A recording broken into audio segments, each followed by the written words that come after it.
Pete's Pigskin Previews brought to you by Raider Pump and Supply. Comprehensive looks at a record 83 area high schools this season, from 6-man to 6A, plus homeschool taps, and even New Mexico, all leading up to the start of end zone coverage in late August.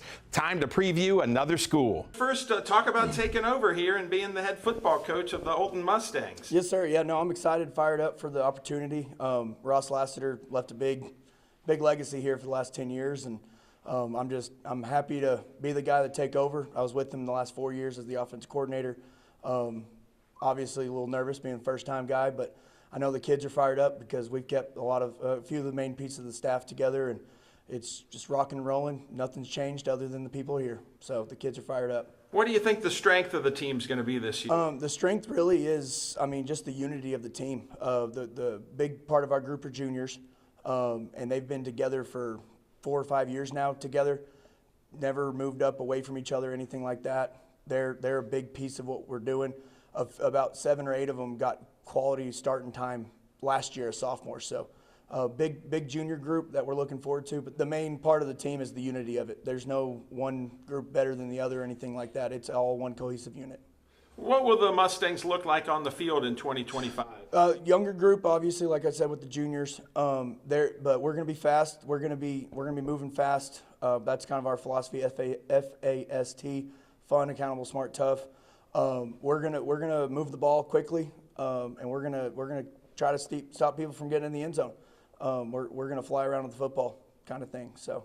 Talk about your non-district schedule. Non-district, we start off with Sudan, which is a cross-county rivalry for us. It's been great for us the last few years.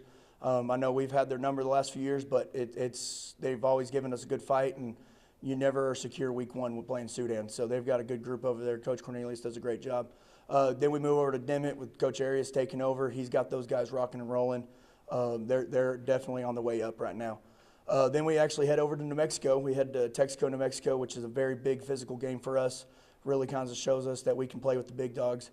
Then Ropes comes to town. That obviously was not a great game for us last year, but we're fired up, ready for him. People have been talking about that game, excited to get a chance at him again. And I know Coach Riker does a great job down there, and he's been building that program very quickly. And then we end the non-district, Vega coming to town for homecoming. Coach Portman, another guy, been around the block a long time, doing a great job up there.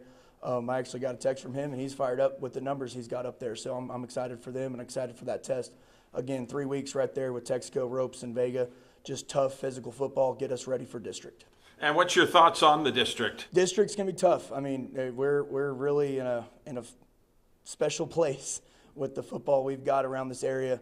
We start off with Floydada. Floydada is always a game that gives us trouble.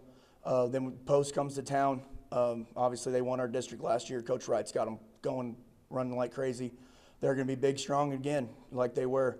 New Deal, we go down there. Coach Hill, the legacy he's got there, that team's always going to be ready to play. We got them last year, but we know they're coming for us this year. And then we've got Abernathy at Abernathy. Coach Wiley's doing a great job there.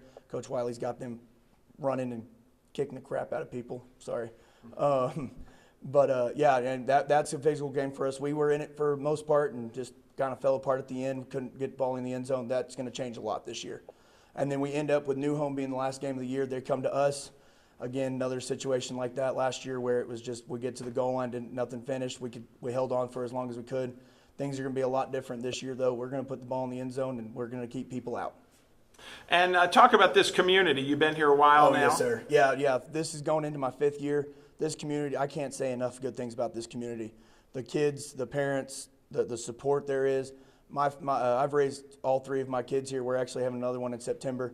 The community has done nothing but great things for me and my family. And I just hope in some small way I can return the favor. This community lives and dies with Olton Mustang football, basketball, any sport. Great fans, great support, travel well. So when they come to town, I'm sorry. And then finally, what are the goals this year for the Mustangs? The goals, just like everybody, everybody wants to win a district championship. Everybody wants to make a playoff run. Our goals are the same as everybody else's. But our biggest goal this year, honestly, is just the growth and the unity of this younger group. We're going to have them all again next year. We only lose 8 seniors after this season, and we're bringing back 18 juniors. So Big growth year for us. We're pushing for a playoff spot. We're always going to try to steal one to sneak out a district championship, and then realignment comes around.